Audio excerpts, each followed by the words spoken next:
Wouldn't it be wonderful if everything in podcasting and any question, well, in any industry, well, any question in life had a black and white yes or no answer? Well, sadly, that's not the case. And the question that I'm posing today, should you publish your podcast to YouTube, is exactly the same. It's kind of a yes, probably. Yes, probably. The trouble is, so many podcasters just want to be told exactly what to do. Now, unfortunately, it's just not that easy. But we're going to get into that in just one moment here on the Podcast Accelerator. But before we do that, of course, I'm Mark Asquith, CEO and co-founder of Rebel-Based Media. And, well, I just want to say thank you because we are approaching the end of the year. This is episode 99 of the Podcast Accelerator. I'm going to wrap the year on the 23rd of this month, which is my granddad's birthday, actually. Dear old Ruben, great guy. We're going to wrap that this year on the 23rd with an episode that is just me just saying thank you. That's what we're going to do on the 23rd. And then we're going to be off for 2 weeks until the 6th of January. So what I will say is just a huge thank you. Episode 100 drops this week. I appreciate you for joining me. And, all the support that we've had for Captivate.fm, all the support that we've had for everything that we've done through podcast websites and Rebel-Based Media. I'm going to be putting a retrospective together on that as a blog post. So I just want to say thank you to everyone that supported this big year of development for all the team here. And of course, I couldn't do it without you. So you specifically listening to this right now, thank you for pressing play every single time. Okay, just have a wonderful holiday period. Stay safe, have fun.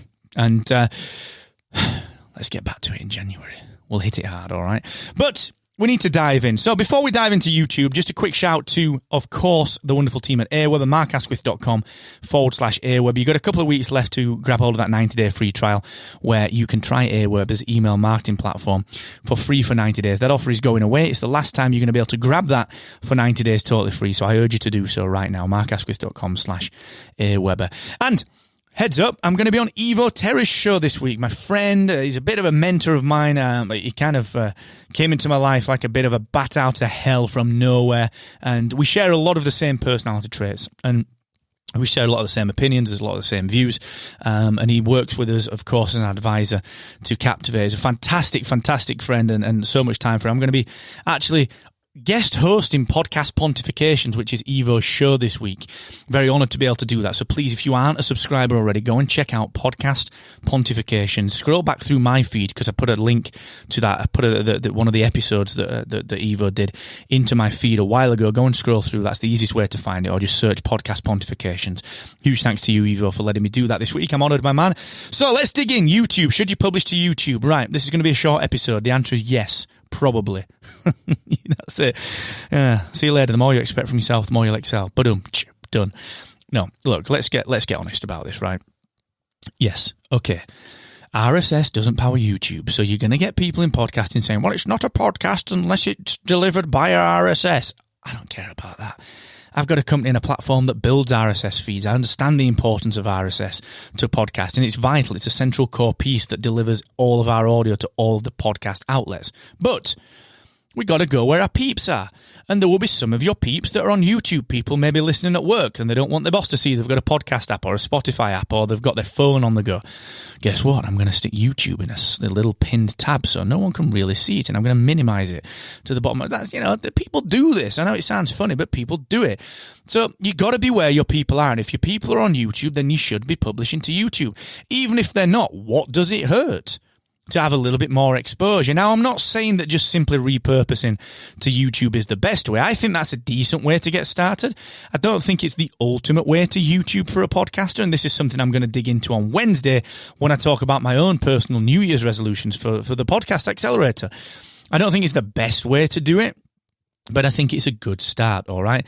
So yes, if you're looking for a black and white, up or down, yes or no, light and dark, completely Boolean on or off answer, yes, publish to YouTube, all right? Yes, because it just increases your chance of exposure. That's ultimately what we're trying to do as a podcast industry. Look at what Spotify and Apple are doing recently with Alexa and Spotify's inbuilt get-to-know podcasting stuff, which I'm going to be talking about both of those this week. What you got to understand is that these big guys are helping other people to discover podcasts. Discoverability, just getting more people listening to podcasts and then more people in turn as a creator listening to your podcast. They're the biggest issues that podcasters face and the industry face. That is it. They are the only major issues. All right. So why would you not make your show as deliverable as possible and as discoverable as possible? Yes, RSS is the true podcasting. It is. And I get that, and I'm respectful of it, and so should you, but because that is podcasting. But don't penalise people just because they don't maybe know what a podcast is. If someone searches for, is Obi-Wan Kenobi in The Rise of Skywalker, and my podcast episode that's on YouTube comes up, I'm delighted. I am delighted. I would be delighted for someone to listen on there. Just because someone says, this is not really a podcast. Who cares? Let them consume it. Let them consume it. The trouble with that as the industry grows, of course, is numerous. We've got to start looking at measurement. We've got to start what actually constitutes audio reach. Blah, blah, blah, blah, blah. All discussions for a different day. For you as an independent creator, get your show on YouTube. Do you know what? My show's not on YouTube. My 7-minute mentor show is. Used to repurpose it straight out. But I didn't for the Podcast Accelerator because I wanted to focus on other types of growth. Am I going to then republish it to YouTube? Yes, I am. Yes, I am. Next year, you're going to start to see me do a little bit more with video. But I'm going to repurpose some of the stuff I've already done. But then I'm going to do some other interesting stuff. I'm going to do some fun stuff that I think you're going to like. All right, I'm going to try and mix it up a little bit and not just do the standard repurposing. So for now, get started with YouTube. Nice and straightforward, nice and easy. Just go and repurpose what you're doing for now. And then let's talk next year, 2020, about maybe how we can use YouTube as maybe more of a marketing channel, maybe more of a growth channel, all right? So think that through, all right? I want you to do that. Now, like I said, we've got another few episodes coming up until the end of the year. We've got 2 episodes this week. We've got episode 100 landing on Wednesday, which I'm absolutely blown away by. I want to thank you for your support. And then we've got a thankful episode on the 23rd, which I'm going to give my granddad a shout out. He passed away 3 years ago. If you've seen my TEDx talk, if you haven't, go and check it out. My TEDx talk, he featured very prominently in that. It's called Choose Happiness, Choose Control. And I had some amazing feedback on that from everyone. So thank you for supporting me on that. I did that a little over a year ago. So that's going to be his birthday. I'm going to give him a shout out. He was a very central core piece of why I'm doing what I'm doing today. So we'll maybe dig into that on the 23rd. And then we've got 2 weeks off. All right. So until then, if you're thinking, how can you kick up your podcast in 2020? Go and check out Captivate.fm. I truly believe it's the best platform for hosting your podcast because we've built it as podcasters. It has been built from the ground up with growing your show in mind. That's why it does some of the stuff it does, because I just wanted to be able to do that stuff for my show. And that is the best way to build a product, okay, when you're using it yourself. So go and check Captivate.fm out. Thanks for supporting me. Have a very happy holiday season. Enjoy yourself, stay safe, and just until the next time, never forget, the more you expect from yourself, the more you will excel.